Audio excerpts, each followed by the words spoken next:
우리는 푼돈으로 목돈을 산다. 현직 은행원이 소개하는 직장인 맞춤 자산관리 시스템, 뻔한 월급으로 시작하는 무적의 재테크라는 이름으로 가져가고 있습니다. 책 제목은 부자들은 모두 은행에서 출발한다. 이 책의 저자인 한일섭, B형 은행원은 어떤 사람이냐면 국제재무분석사 CFA, 그리고 여신심사역과 외환 전문역 자격증을 보유한 30대 중반의 은행원이라고 말하고 있습니다. 맞벌이로 6살 아이를 키우는 평범한 직장인이라고 얘기를 하는데요. 이 책의 저자는 지하철에서 출퇴근할 때마다 훨씬 더 먼 미래를 계산하곤 한다라고 얘기를 합니다. 나는 가방에 들어있는 BA2 플러스 계산기를 꺼내서 미래를 계산해봤다 라고 얘기를 합니다. 내가 계산한 내 미래는 이렇게 요약된다. 지금부터 20년 후 나는 몇억 원을 가지고 은퇴한다.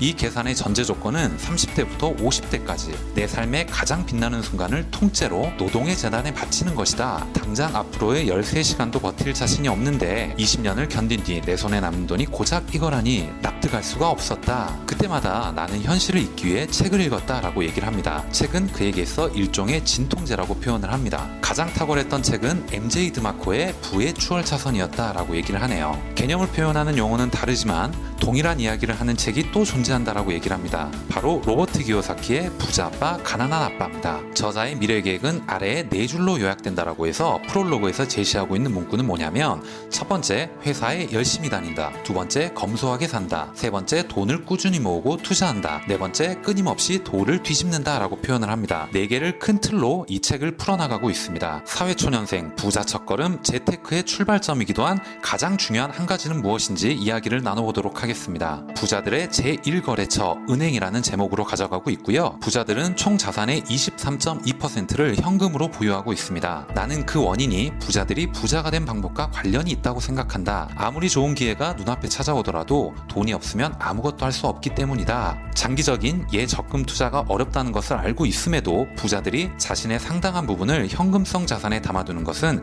이 때문이다 라고 얘기를 합니다. 부자들이 대부분의 현금성 자산을 예치하는 장소는 압도적으로 은행이다 라고 얘기를 하네요. 부자들이 은행을 선호하는 이유는 그것이 삶을 단순하게 만들 수 있는 방법이라서다. 은행을 통하는 것이 조금 더 중요한 일에 집중할 수 있는 좋은 방법이니까 그렇다. 복잡성과 다양성은 필연적으로 더 높은 수수료 및 마케팅 비용, 사고 위험으로 직결된다라고 얘기를 합니다. 상품이 출시될 때마다 이 상품이 없이는 재테크를 논할 수 없다고 하지만 결론은 빤하다라고 표현을 하는데, 저자는 이렇게 정리합니다.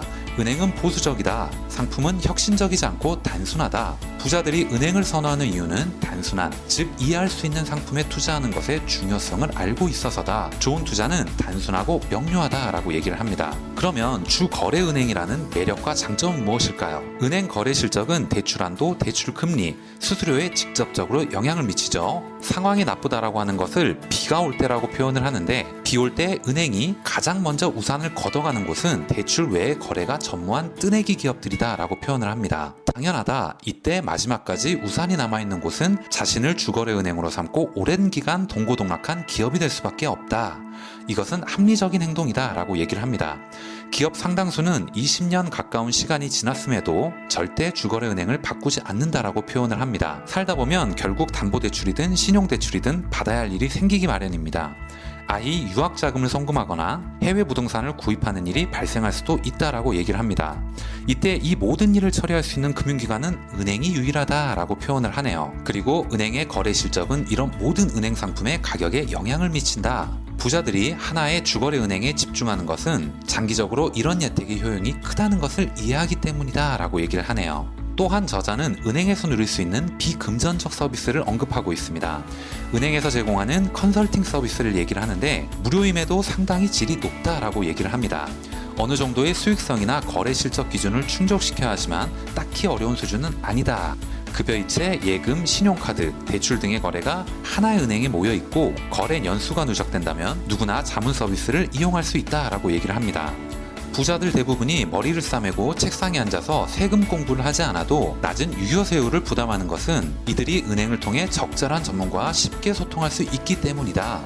미리 준비하기 때문이다. 나는 이것이 훨씬 단순하고 효율적인 방법이라고 생각한다 라고 얘기를 합니다. 여러분들께서도 부자들은 모두 은행에서 출발한다라는 기본적인 대전제를 가지고 재테크를 시작해보는 건 어떨까요?